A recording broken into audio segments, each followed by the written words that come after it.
খেলা শ্রেণী হের পয়সায়া খালি যে বেটা 120টা ডিম বলে নাস্তা করে। ডাক্তারের থিওরি মতে একটা মানুষ, ডাক্তারি থিওরি মতে বৎসরে একটা মানুষ 120টা ডিম খাইতে পারে। এর বেশি খাইলেও সমস্যা, কম খাইলেও সমস্যা। কম খাইলে অন্য জিনিস খাইবেন, সমস্যা নাই। বেশি খাইলে সমস্যা হতে পারে। 120টা ডিম অর্থাৎ 3 দিনে একটা ডিম খাইতে পারে। প্রত্যেক দিন ডিম খাবেন না, এর থেকে রোগ সৃষ্টি হতে পারে। ডাক্তারের থিওরি 3 দিনে একটা ডিম। এমন 120টা ডিম যে বেটা একা শহরে নাস্তার লগে খা, এই বেটাটা বাঘ মারা না।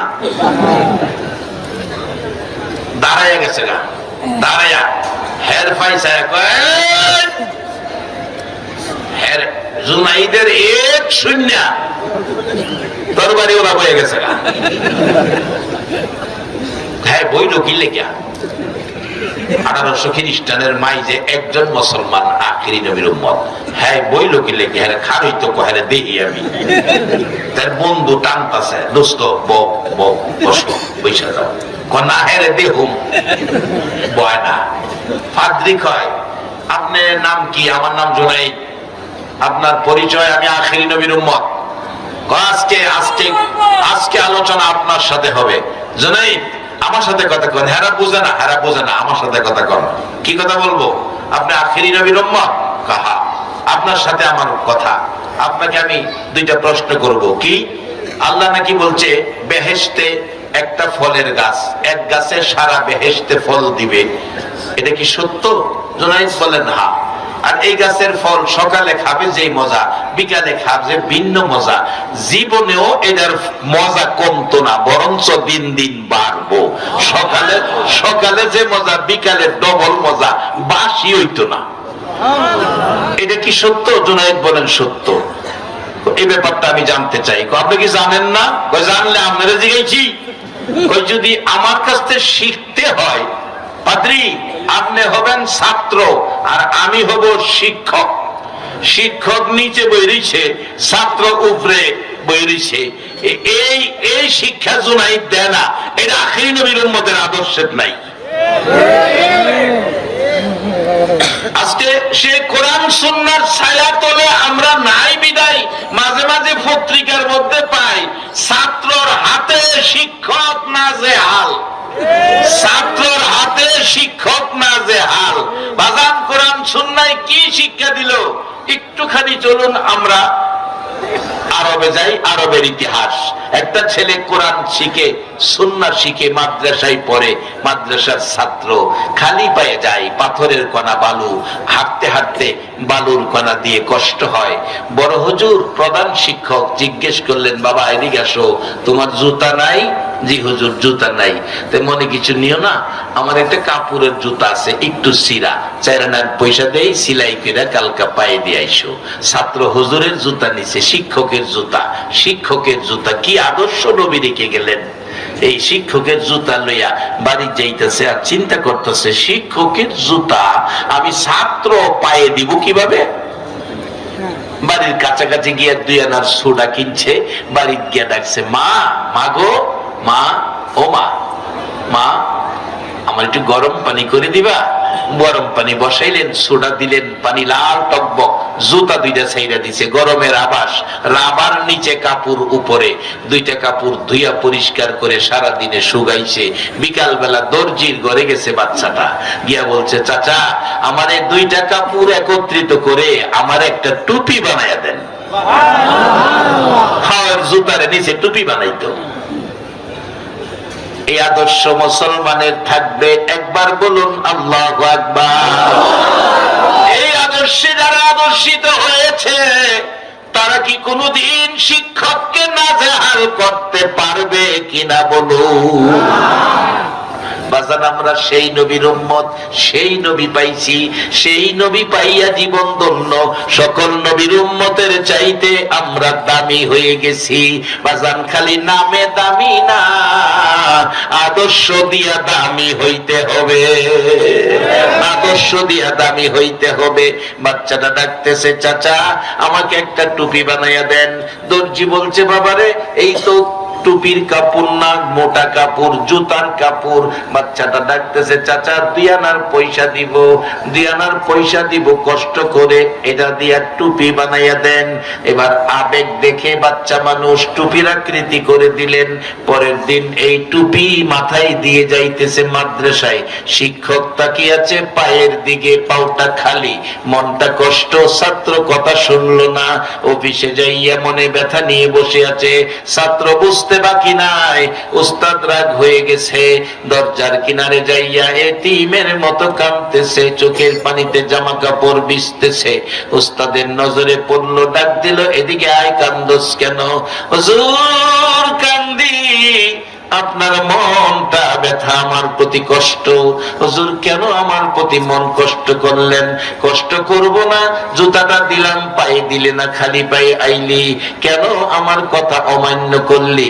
বাচ্চাটা কান্দে আর ডাকে, হুজুর আপনার কথা অমান্য করি নাই, আপনি হলেন শিক্ষক, আমি ছাত্র, আপনার জুতা আমার পায়ে লাগাইতে পারি না। হুজুর আপনার কথা অমান্য করি নাই গো, পায়ের দিকে না তাকাইয়া আমার মাথার দিকে তাকাইয়া দেখুন, আপনার পায়ের জুতা আমি ছাত্রের মাথার টুপি হয়ে গেছে। এই আদর্শে যার কাছে ছিল, ইনি আমাদের মাযহাবের ইমাম, ইমাম আবু হানিফা রাহমাতুল্লাহ আলাইহি, যিনি ইমামে আযম। আজকে সেই আদর্শ বাজান, আমাদের মেজাজ কত গরম, কিন্তু ইমাম সাহেব নবীর আদর্শ থেকে কি শিক্ষা দিলেন? মেজাজ গরমের মধ্যে ঝগড়াঝাটি হয়, শান্তি আসে না। নবীর শিক্ষা মসজিদে নববীতে নবী দ্বীনের আলোচনা করছেন, সাহাবীরা বসে আছেন। একজন ইহুদি মসজিদে নববীর ভিতরে মাঝখানে বসে প্রস্রাব করতেছে মানুষের সামনে। সাহাবীরা রাগ মেজাজ, হুজুর অনুমতি দিলে সাইজ করব। নবী বলেন, না না, তাকে কাজ শেষ করতে দাও। প্রস্রাব শেষ করার পর রাসূল বলছেন, ইহুদি কাজটা তো ভালো করলা না, এটা পবিত্র জায়গা, প্রস্রাব করে দিলা। এটুক বলে একজন সাহাবীকে বলছে, সাহাবী 1 বালতি পানি আনো, ধুয়ে মুছে পবিত্র করে দাও। তাই করলেন। ইহুদি দাঁড়ায় বলছেন, হুজুর ভাবছি আমাকে মারবেন, শাসন করবেন, বিচার করবেন, সাহাবীদেরকে দিয়ে মার খাওয়াবেন, কিছুই কইলেন না। হাসি মুখে বললেন, ইহুদি এটা পবিত্র জায়গা, এ কি করলি? এর বাইরে কিছুই কইলেন না। নবী গো, এই কি আখিরি নবীর আদর্শ? রাসূল বলেন, হ্যাঁ। এই কি আল্লাহর বন্ধুর চরিত্র? রাসূল বলেন, হ্যাঁ। এই আদর্শে কি আপনার উম্মতেরা আদর্শিত হবে? রাসূল বলেন, হ্যাঁ। তাহলে আর দেরি নয় গো নবী, এখন আমার কালিমা পড়াইয়া মুসলমান বানাইয়া দেন। বাবারা, এই আদর্শ যতদিন মুসলমানদের কাছে ফিরে না আসবে, ততদিন মুসলমান মায়ের খাওয়ার থেকে বাঁচতে পারবে না। ততদিন আমার আল্লাহর পক্ষের সাহায্য মুসলমানদের জন্য আসবে না। আসুন বাবা, আমি মূল আলোচনার দিকে যাচ্ছি। বলতেছিলাম, আমার নবী নিজেও রাগ করে নাই, রাগ করা সাহাবীদেরকে শিক্ষা দেয় নাই। নবী একেবারে নম্র ভদ্র ভালোবাসা দিয়ে সমস্ত পৃথিবী জয় করেছে, বিশ্ব জুড়ে ইসলামের আলো ছড়িয়ে দিয়েছে। আমরা সেই নবীর উম্মত। বাজান যাই না, ওদিকে লম্বা হয়ে যাচ্ছে। আমার নবীর আদর্শ নিয়ে আজকে আমাদের চলতে হবে। বাজান, শিক্ষককে কোনোদিন নাজেহাল করা যাবে না, শিক্ষকের মর্যাদা ছাত্র হইয়া দিতে হবে। আসুন, খ্রিস্টান লোকটা বলছে, পাদ্রী আমি তো জানি না, আমাকে জানাইয়া দেন। তাহলে আপনি ছাত্র, আমি জুনাইদ শিক্ষক। ছাত্র চেয়ারে বসে থাকবে, শিক্ষক দাঁড়িয়ে থাকবে, এই শিক্ষা আখিরি নবীর উম্মতের নাই। সাথে সাথে পাদ্রী চেয়ার থেকে নাইমার নিচে গিয়া বইছে, জুনাইদ আইসা চেয়ারে বইছে। আল্লাহ কয়, এইবার ঠিক আছে, কারণ আমি ইজ্জত দিছি, আমি ইজ্জতের আসরে বসে দিলাম। আমি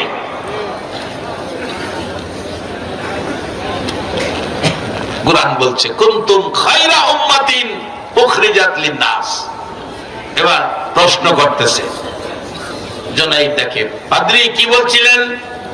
একটা হলো বেহেশতের একটা ফলের গাছে সারা বেহেশতে ফল দিবে, একটা ফল গাছে কেমনে দিবে জানতে চাইছেন। জিজ্ঞেস করে জুনাইদ, পাদ্রী আকাশে সূর্য কয়টা? সূর্য একটা। একটা দিয়া সারা পৃথিবীর কাজ চলে কিনা?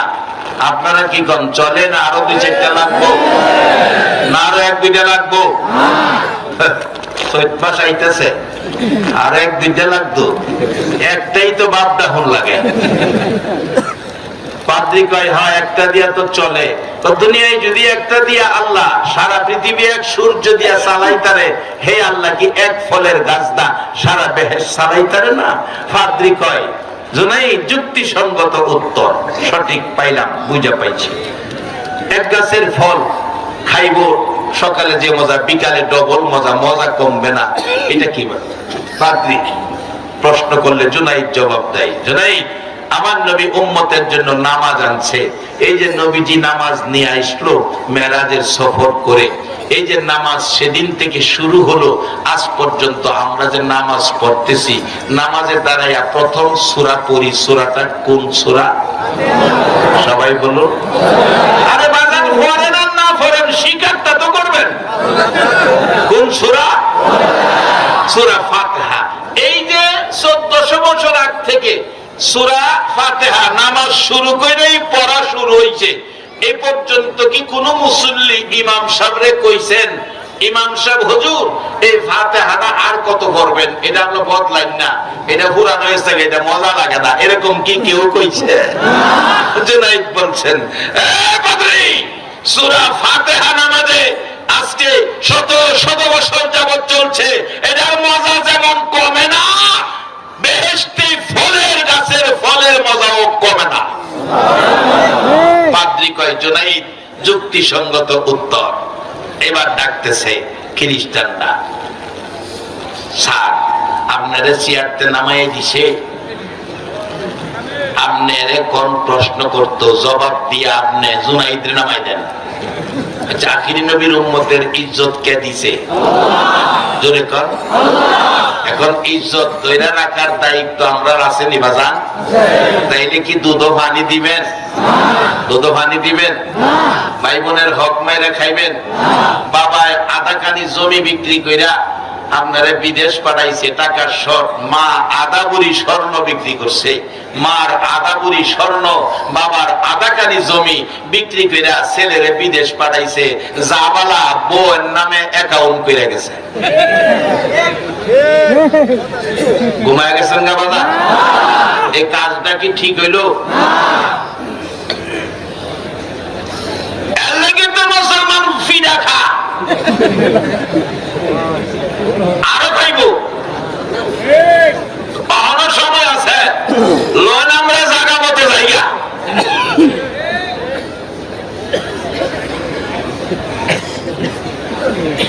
বল হুজুর বাবাই জমি বেচা পাঠাইছে, মার অলংকার বেচা পাঠাইছে, বোন নামে অ্যাকাউন্ট, আপনি কেমনে জানেন? এমন কইতা রে কই না আছে কালা দোহানো বই কি মৌলবী জানে? মৌলবী কেমনে জানে? বাজান আমি জানি না, কইতাছি আইতাছি সামনে, আর 15 মিনিট গেলে কষ্ট হইতো না তো? একবার বলুন আল্লাহু আকবার।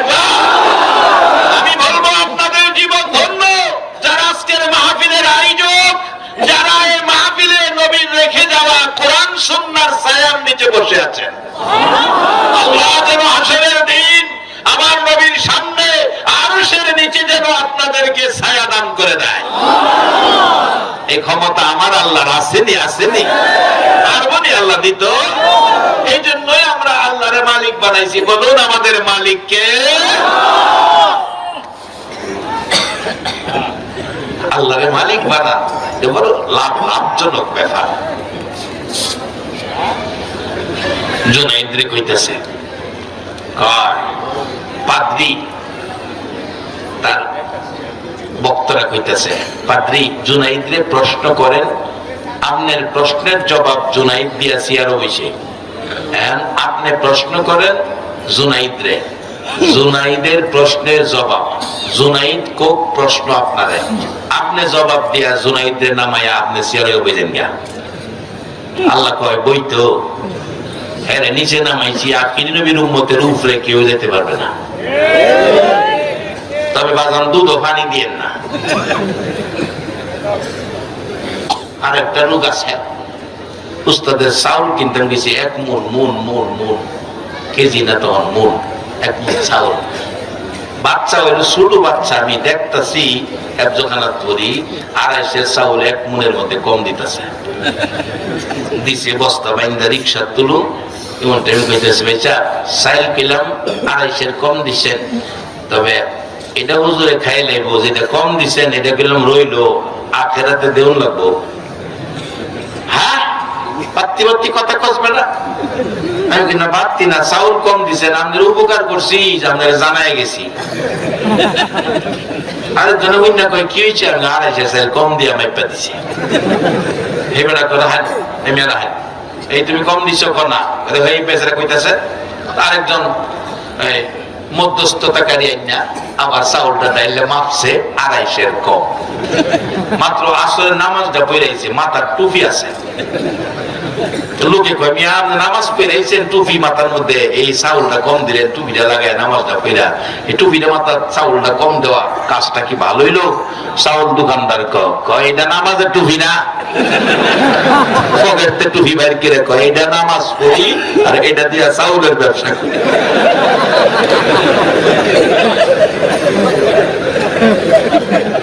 আচ্ছা এই যে একটা ব্যবসায়ী ব্যবসা কইরা জাহান্নামের আগুন থেকে বাঁচুন যাবে, আরে মিচামিচি কাটাইলাম জিন্দেগি, বলুন মিছামিছি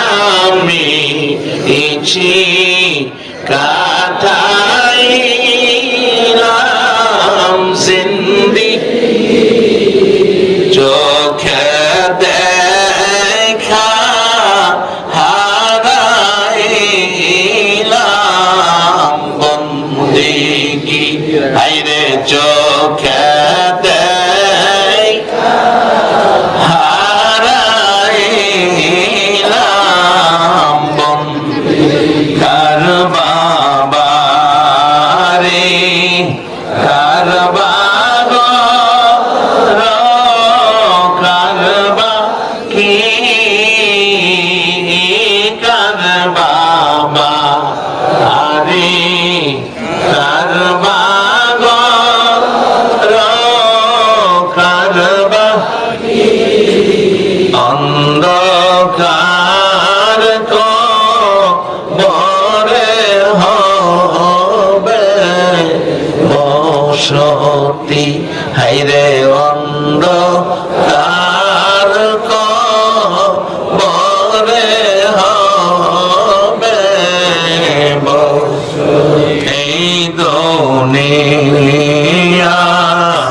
মুসাফির খানা জানো না, এই দুনিয়া মুসাফির খানা জানো, কত মানুষ আইল গেল রইল না, হাইরে কত মানুষ আইল গেল রইল না। আমরা মুসলমান, আমরা দ্বারা কোনো অন্যায় কাজ হতে পারে না, কারণ মুসলমান ইসলাম ধর্মের ব্যক্তিত্ব। আমরা সকল ধর্মের সেরা ধর্মটার নাম কি? ইসলাম। সকল নবীর শ্রেষ্ঠ উম্মত যে নবীর উম্মত, সেই নবীর উম্মত আমরা। আমাদের দ্বারা নিকৃষ্ট কোনো কাজ হতে পারে না। আসেন শেষ দিকে যেতেছি। জুনাইদ কয় প্রশ্ন করবেন, করেন। আসলে প্রশ্ন আছে আরো, কয় না। খ্রিস্টানরা কয় স্যার আপনি প্রশ্ন করেন, আমরা পাদ্রীরে জবাব দিয়ে আপনার নিচে নামাই দেব। জুনাইদকে পাদ্রী প্রশ্ন করেন না, আমার প্রশ্ন করবো। কহ আপনি প্রশ্ন করেন, আমার প্রশ্নের জবাব দিয়ে আপনি চেয়ারও বসেন, আমি আপনার প্রশ্নের জবাব দিয়ে চেয়ারও বমু। জুনাইদ কয়, আপনি দুইটা প্রশ্ন করছেন জান্নাত থেকে, বোঝা গেল জান্নাতের হিসাব কিতাব আপনি ভালো জানেন। বলুন তো জান্নাতের গেটে কার নাম লেখা? জান্নাতের দরজার চৌকাটে, জানালার চৌকাটে কার নাম লেখা? জান্নাতের গাছের পাতায় পাতায় কার নাম লেখা? পাদ্রি খালি চোখ গুড়া, দেখলেন কইতো।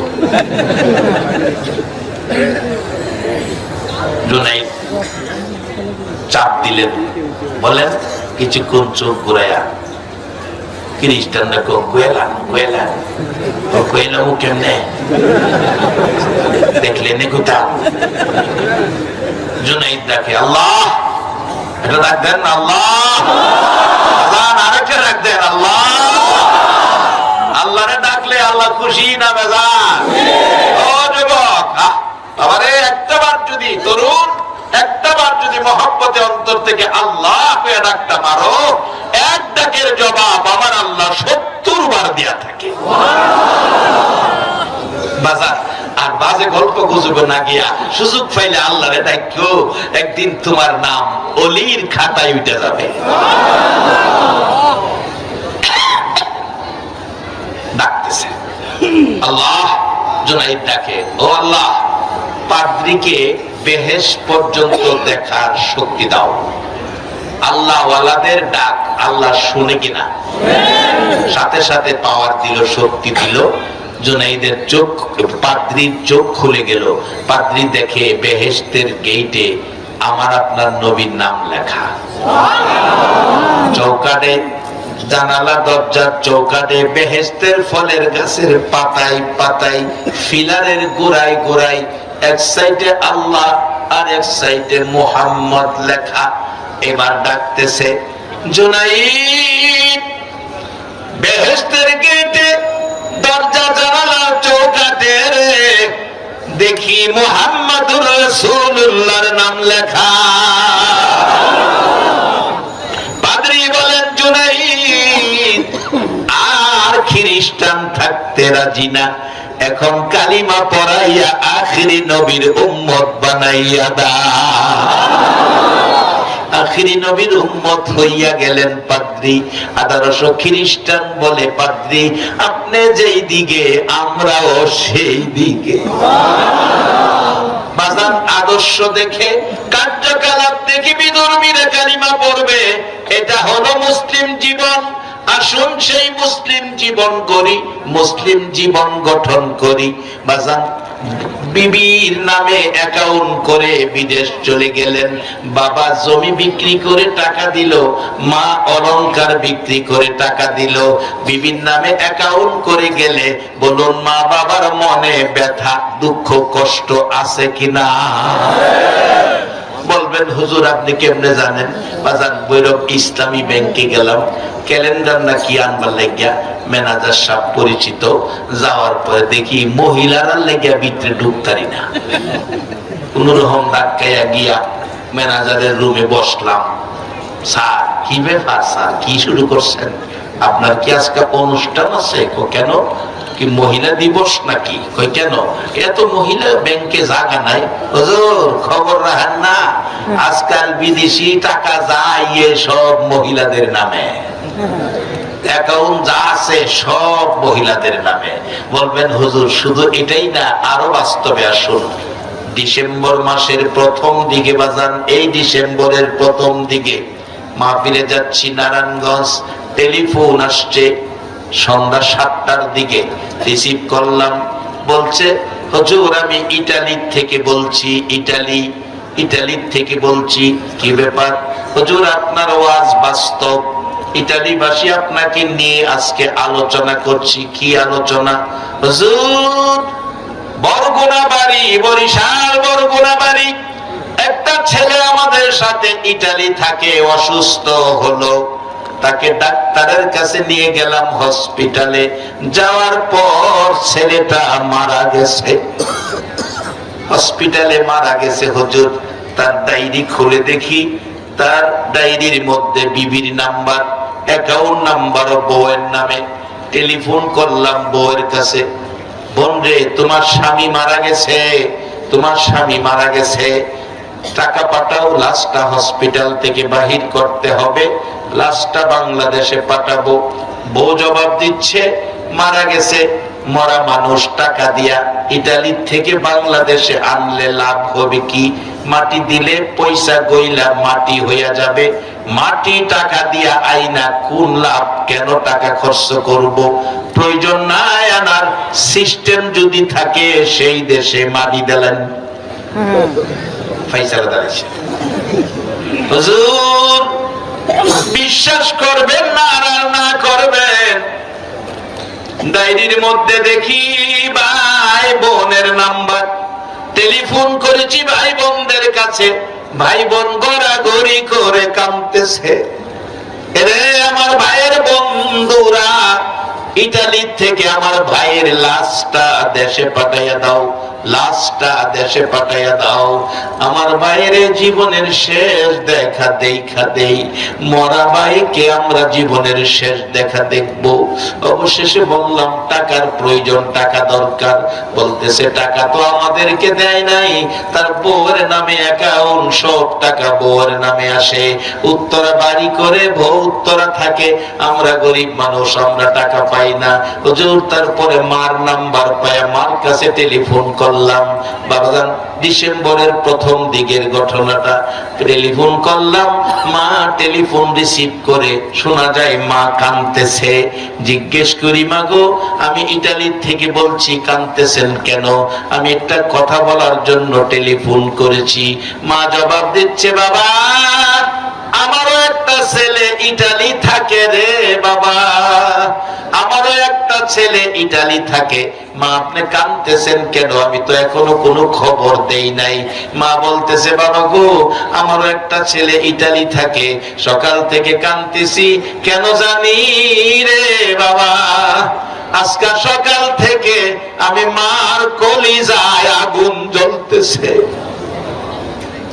কেন জানি আমি মার কলিজায় আজকে সকাল থেকে আগুন জ্বলতেছে, বুঝতে পারতেছি না কি হলো। বাসান যারা মারে কষ্ট দিবা, মারে ব্যথা দিবা, দুঃখ দিবা, বাসান গো জাহান্নামের আগুন থেকে বাঁচার উপায় নাই। কেমনে বাঁচবেন রে বাবা? ওই দিন মাহফিলে বাম পাশে দাঁড়ায়া একটা ছোট্ট বাচ্চা গজল গাইতেছে, জান্নাতের চেয়ে দামি আমার মা, মা গো জান্নাতের চেয়ে দামি আমার মা। গজলটা কি সুন্দর, সঠিক?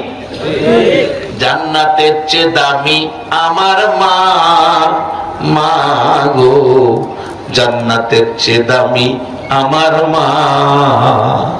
রাসূল বলেছে মার পায়ের নিচে তোমার জান্নাত, তাহলে জান্নাতের চেয়েও দামি কে? এই মার চেহারার দিকে তাকাইলে আল্লাহর কসম মদিনার নবী বলেছে একটা কবুল 7টা উমরা হজের নেকি তোমার আমলনামায় পেয়ে যাবা। এমন সন্তান আছে সোনার বাংলায়, সোনার সন্তান, মারে ভাত কাপড়, মার খোঁজ খবরই নেয় না। মাসান এই রোগগুলি দূর না করা পর্যন্ত জাহান্নামের আগুন থেকে বাঁচার কোন পথ নাই। আর এই রোগ থাকবো, একজন দুশমন আমরা আছে, কোরআনে বলছে উনি হইল আমাদের প্রকাশ্য শত্রু।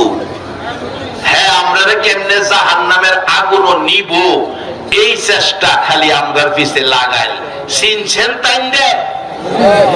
বলুন তো কে? সিঁড়ির চালাও আছে তাই? তাই একটু সাবধানে থেকে তাই কিরম আছে। হ্যাঁ, কাম হইলো আমরা কেমনে জাহান্নামের আগুনও নিব, আর আল্লাহ কইতাছে আগুন থেকে আমরা বাঁচাইবো। আখিরি নবীর উম্মতের আসেন শেষ দিকে গেছি, কেমনে বাঁচবেন এটাই আমার শেষ কথা, কেমনে আগুন থেকে বাঁচবেন এটাই আমার শেষ কথা। অবশেষে মা কান্তাছে, ওই যুবক বলতেছে ইটালি থেকে, মা গো খবর দিলাম না, কান্তাছেন কি খবর দিবারে বাবা? আপনার ছেলে আজকে সকালে মারা গেছে। হুজুর একটা চিৎকার যে মা দিল, এমন চিৎকার জীবনে শুনি নাই। মন কয় যেন মার চিৎকারে আল্লাহর আরশ কেঁপে উঠছে। সে মা, সে বাবা, কত বড় সম্পদ। মার ওয়াজ কোরআনে, মার ওয়াজ হাদিসে। আজকে সেই মা বাবার মূল্য নাই। বিবির নামে অ্যাকাউন্ট, বাজান বিবির নামে অ্যাকাউন্ট করবেন, দোষ নাই। বিবিকে দূরে সরাই দিবেন, গাঢ় ধীরে ফিরাইবেন, এ কথাও ইসলাম বলে নাই। রাসূল বলছে স্ত্রীকে স্বামী মহব্বত করবে, স্বামী স্ত্রীকে মহব্বত করবে। কারণ স্বামী যে কাজটা সংসারের জন্য করে এটা স্ত্রীর পক্ষে সম্ভব না। আবার স্ত্রীও সংসারের জন্য যে কাজগুলি করে এটা স্বামীর পক্ষেও সম্ভব না। কারণ কেউ কেউর চেয়ে কম না, দায়িত্ব এক একজনের এক এক দিক। পুরুষ চাকরি করে টেক্সটাইল মিলে, গার্মেন্টসে, সিরামিক্সে, এই কত ফ্যাক্টরিতে চাকরি করে, বা সাতাইছে খায়া ঘুমাইবো। এখন যদি বাড়িওয়াল নিকয় 8 দিন আমি তোমার চাকরিটা আমি চালাই, তুমি ভাগ্যের কাজটা 8 দিন চালাও, দেখবেন 2 দিন রান্না করে যাইয়া হয়তো পেঁয়াজের গন্ধ, নাইলে কাঁচামরিচের ঝাল, না হয়তো আগুনের ধোঁয়া, এই যাই ঝামেলায় একদিন পর ওই কইব তোমারটা তুমি করো, মাপ চাই আমি এটা নাই। কিন্তু এই যে বছরের পর বছর মহিলারা রান্না করে কষ্ট করে আপনার আমার জন্য রান্না করা করে খাবার তৈরি করছে, কোনদিন কি তারা বিরক্ত বোধ করছে? তাইলে হেরাও কম করছে না, হেরারে আপনি ধাক্কা দিয়েন না। সবচেয়ে বড় মহিলাদের সম্মান দেওয়ার সবচেয়ে বড় কারণ হলো এমন একটা দায়িত্ব আল্লাহ মহিলারা দিছে যে এটা পুরুষের পক্ষে সম্ভব না। এটা হলো বাচ্চা লালন পালন করা। বাচ্চা লালন পালনের দায়িত্বটা যে মহিলারা দিছে, আল্লাহ বাঁচাইছে, আমরা বাচ্চা গেছি। যদি বাচ্চা লালন পালনের দায়িত্ব মহিলারে না দিয়া পুরুষের দিত, বাচ্চা যেভাবে শুরু সময় ভেনভিনি ভেনভিনি বস্ত্রা পায়খানা করে, 2 দিনে থেন হায়া বাবাই হুয়া মাইরা দিলেন। এত বিরক্ত হইয়া বাচ্চা লালন পালনের দায়িত্ব নিয়া এই পৃথিবীতে কষ্ট করেছে কে? আওয়াজ করে বলতে হবে কে? সেই মা জাতি মহিলাদের সম্মান করবেন। মাগো তোমরা রাজকা উপরুড়াই দিয়ে গেছি, আবার স্বামীরে ধমক দিও না। স্বামীরে যদি ধমক দেয় মনে করবেন তাইলে কিয়ামতের লক্ষণ। যে ঘরে স্ত্রী স্বামীরে ধমকায় এটা কিয়ামতের আলামতের একটা লক্ষণ। স্বামীকে ধমক দিতে পারবা না মা, স্বামীর সম্মান করবা, স্বামীও স্ত্রীকে সম্মান করবে।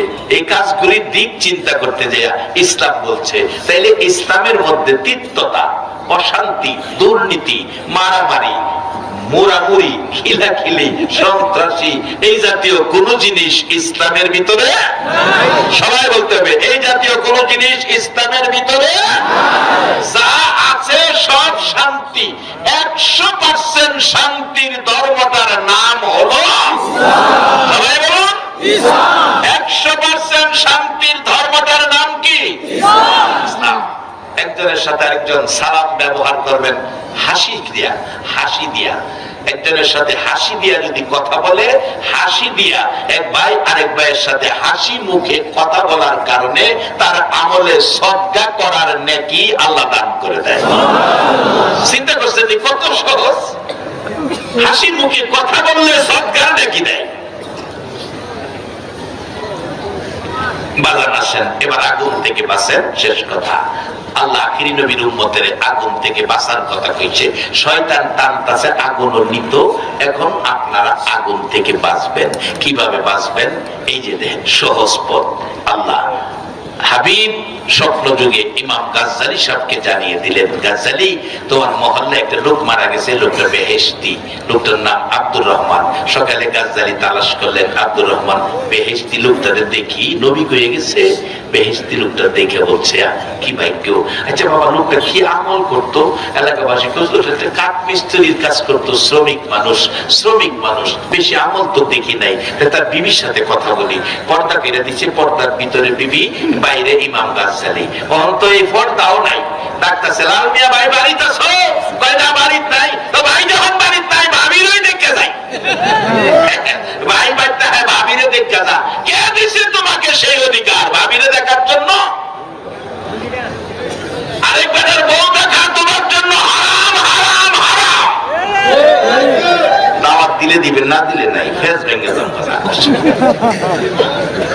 কারণ এই রোগে মুসলমান ধ্বংসের পথে যাচ্ছে।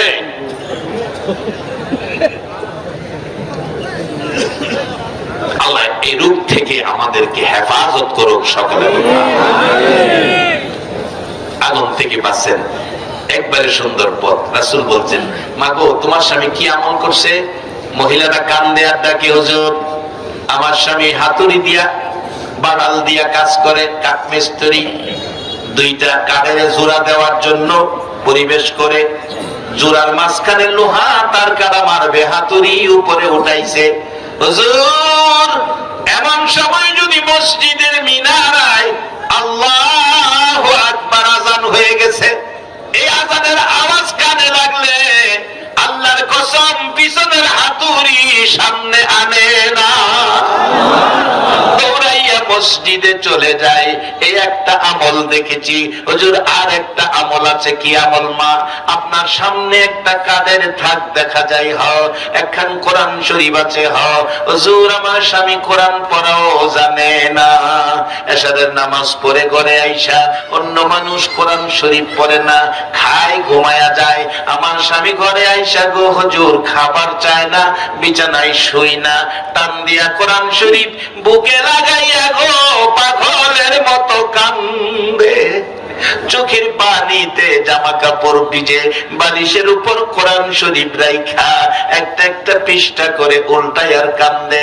একেবারে প্রথম থেকে কোরআনের লাইনে লাইনে আঙ্গুল ঘুরাই এতিমের মতো কাঁদতে থাকে, চোখের পানিতে কোরআনের পাতা ভিজে যায়। হুজুর ৩-৪ পারা কোরআনের লাইনে লাইনে আঙ্গুল ঘুরাই গো, কোরআন পড়া জানে না, লাইনে লাইনে আঙ্গুল ঘুরাইয়া ৩-৪ পারা পার করে দিয়া আমার স্বামী ঘুমের করে ঘুমায়, কোরআনের লাইনে আঙ্গুল না ঘুরাইয়া কোনোদিন ঘুমায় না।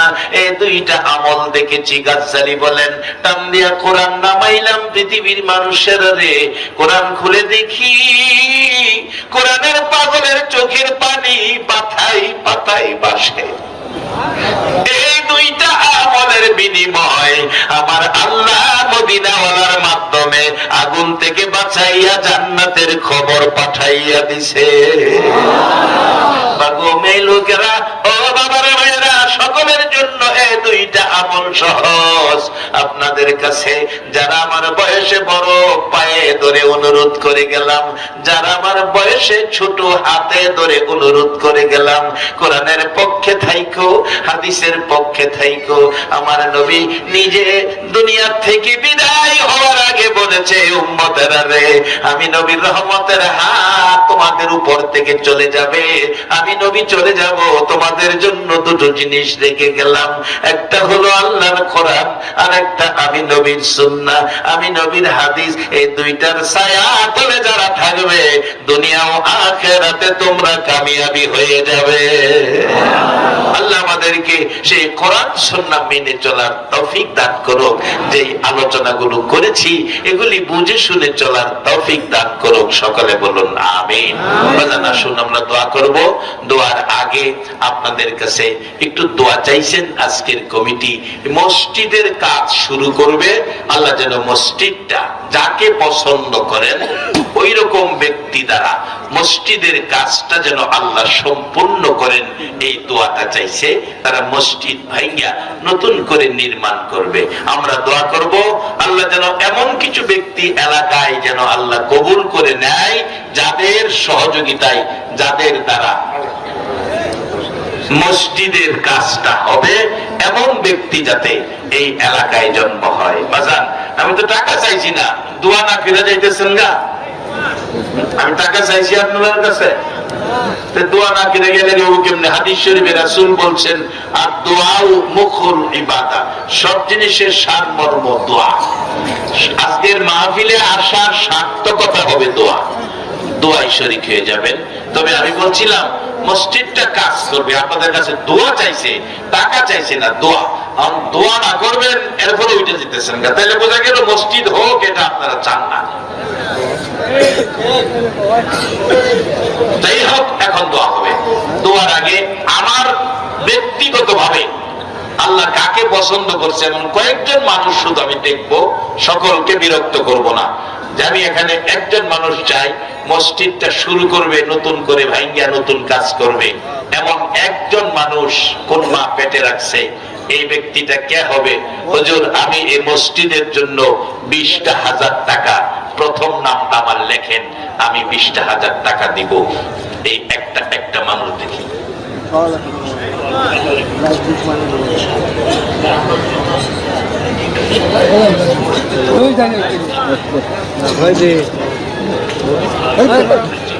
জি, আপনার নাম বলেন।